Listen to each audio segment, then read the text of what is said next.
Good morning. It's Karen. Oh, okay. Now I'm peaky. Now I'm on a roll. Now we're gonna go.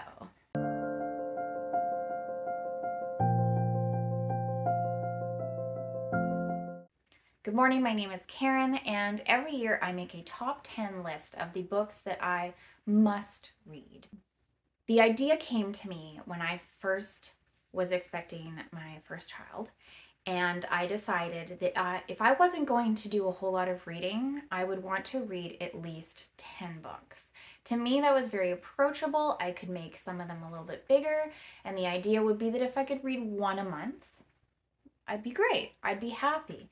And especially these ones, because these ones are my ones that I really want to read. These are the top of the top, the cream of the cream, the really good stuff. Or at least I think. So these are books that I am most anticipating. They are not necessarily new. They are all over the place, honestly, and this year is no exception.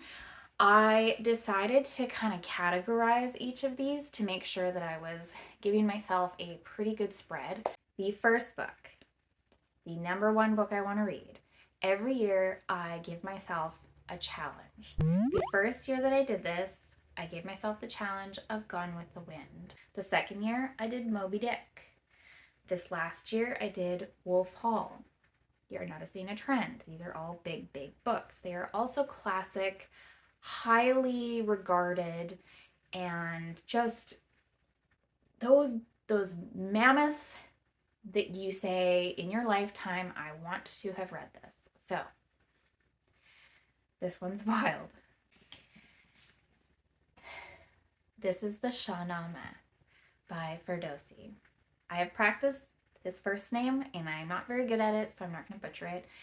My husband is Iranian. He is Persian. His family speaks Farsi. And this is basically the classic for anybody who is Persian. This man, Ferdowsi, was commissioned to write poetry, basically. It's a big, epic poem about the history of Persia. And in it, I have divided it into chunks. I'm hoping to get through it over the year. It is basically short stories. Think 1001 Nights, but Persian. So this is basically the cornerstone of Farsi. It is the thing that saved the language. It is the most celebrated part of Persian history. It's the most celebrated literature, and I'm kind of excited to get into it just to learn a little bit about my husband's genealogical history, as well as know some, to maybe talk to his uncles about it and talk to his dad about it. And I'm really looking forward to this one, especially because it is short stories. It is translated, so I'm not getting the full Farsi experience, but I was led to this version because I was told that this was the best translation. So here's hoping I get through this. It's gigantic. I'm excited. Yes. The second one that I have is The Tyranny of Faith. That is the second book in the Empire of the Wolves series. I read the first book in June and absolutely adored it. It is a mystery. It is a dark fantasy. I loved it. I absolutely loved it. And the characters, beautiful. I cannot wait to get into this one. The third one comes out in 2024, so maybe I can read it or save it. I don't know. We'll see. The main character's name is Helena. She is the scribe, clerk, to a justice. The justice is a person who goes to each town and basically delivers the law. And she follows him, and one of the things, of course, that is law is dealing out justice of a murder and catching the murderer. And the first book was so fun. It's dark, but it was so fun. So here's hoping this one is just as much of a hit. This next one is another anticipated read. I actually pre-ordered this one, and I'm a little bit sad that I didn't read it when I first got it, but I think reading it in 2024 will be just the thing, and that is Moon of the Turning Leaves. I read the first one a couple of years ago, and I loved it. I actually bought it for my cousin, and read it before I gave it to him because I just knew it was going to be good and I loved it. It follows this man who's in this small reserve community, and there's some kind of dystopian thing that happens. I don't know, all the power goes out and all communication goes off, and they're trying to protect their little community. And then some strangers arrive and things get a little bit dicey. It's absolutely lovely. I really appreciate a story that follows a man who's a loving, nurturing father. I really appreciated that part of the story. I have no idea what this one's about. I don't know if it follows the same character. I don't know if it follows the same timeline, if the power is still out. I'm not sure, but I will give this series everything. I just loved this. I want to love this. So this is another one of my anticipated reads for the year. This next section is my rereads. If you watch my old videos, I talked about this ad nauseum, and that is The Sea of Tranquility by Emily St. John Mandel. I love this one. It is a time travel story, and I just love it. There's a plague. This came in and out around 2021, so it was just, timely. I think it follows the same kind of world as the Station 11 does. I loved this one. I read it twice, once with my eyeballs and once with my ears, and I want to read this one again and definitely solidify whether or not it is one of my favorite books ever. The same year that I read that one, I read Vita Nostra, and this one blew my mind because I was going into it thinking it was a dark academia, which it is, but it also is metaphysical, which is one of my favorite things to read. Now, if you're thinking like metaphysical, like what does that mean? It's basically exploring things that aren't tangible. So exploring truth, exploring thought. Thought isn't really tangible. We know we have them, but we can't put them, trust. We can't, anyway, metaphysical things. I just really liked this one. I read it first on ebook, and as I was reading it, was thinking, I have so many notes to write inside. I have so many things to highlight, and I need the physical book. And I saw this in my local bookstore, had to get it immediately. It is weird, it is wonderful, and I cannot wait to read this one again. Speaking of metaphysical, Charles Williams, anybody? I know you're gonna get really tired of me. It's okay, just bear with me. Charles Williams, I read something of his every single year, and this next year is The Place of the Lion. I have read all 7 of his novels, and I'm now making my way through them again. This year was All Hallows Eve, and this one is the next one in the list. This is probably his most famous one. The story, like all of his, are so hard to describe, but basically it is, what are they called? Platonic ideals come to life. So, metaphysical. A lion is wandering this small English village. There is a snake. There is a unicorn. I can't remember any of the others. They all represent something. And this is a good refresher for me because I, for the life of me, cannot remember what each of those animals mean.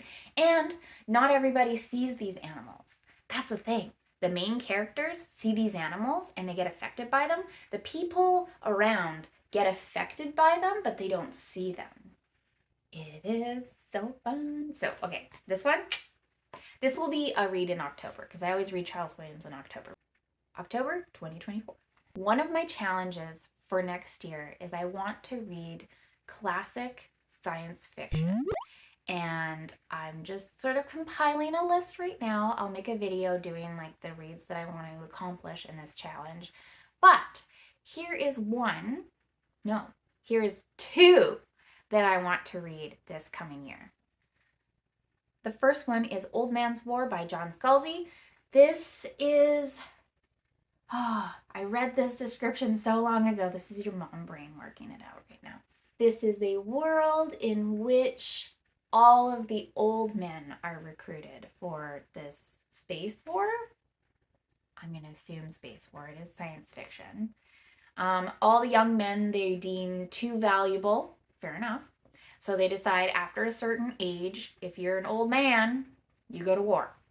That is all I know. That is what I'm ready for. I have heard nothing but good stuff. This is Red Mars by Kim Stanley Robinson. I don't know much about this. All I know is they're on Mars, and I think they're trying to terraform it. Maybe there's something that happened with Earth. I don't know. Let's read the back. There is a mission whose ultimate goal is to give Mars an Earth-like atmosphere. There you go. Okay, so it's basically terraforming Mars. And it is a bit of a chunky book, but it is a paperback. So I'm hoping that I'll fly straight through this one. I'm looking forward to it. I really enjoyed... what was that one? Oh my god, what was that one? I'm gonna put it here. Oh, my brain is just so dead. It's the funny one with Mark Watney. With Mark Watney. Why can't I remember the main character's name, but I can't remember the book? Anyway, I really liked that book that features Mark Watney. And so we're just gonna like continue on with the Mars. Winner of the 1993 Nebula Award. Okay, award winner, here we go. Not this big book. It is a story out of this big book. Oh, look, I put a bookmark in. That's so nice. That part. So it's not that long. I'm sure I put the page numbers. Oh, look at that. I'm so organized. Oh my goodness. Okay, 96 pages of this big book. This is the Amber series. It is 10 books, but I'm going to count this one as a finish it series category. This is the Courts of Chaos, which is the 5th book in a cycle. I think there's like 2 cycles, and this first one is the 5 books, and then the next 5 books are part of another cycle. This is following a very, I can't hold this up, this is too heavy, what I would call classic sci-fi fantasy. There is a really cool magic system in which there are cards, like playing cards, and each powerful family member has a card and they can literally travel to each other if they possess the card of the other person, and they can travel different worlds, and so there's all different worlds. And the first book, I think he was just trying to figure out why he had lost his memory. I think that's why it was. This is just kind of like a fun series. This is a classic because it is what it is. I find at times the writing is slightly immature, but I think that's just a product of the time. I do enjoy this, and I do want to finish off more series because this one's kind of just hanging over my head. 96 pages of a giant book, and I just want to get it done. So let's read that one. The last book is another TBR veteran. It is also a book that I am very intimidated by, and that is Storm. This is a book where the main character is a storm. So we kind of follow different people, as I've read the first chapter-ish. You follow different people and how they respond to this storm. It is basically a exploration of how people interact with nature. I don't know why I'm super intimidated by this one. It should be a short read, but there's something about it that's making me a little bit nervous. But I really want to read it. So I put it on my top 10, so I have no choice. I have to read it. As you can see, we have all types of books because I am the Libranaut. I love exploring all different types of books. Thank you so much for watching, and we'll see you again soon. Bye.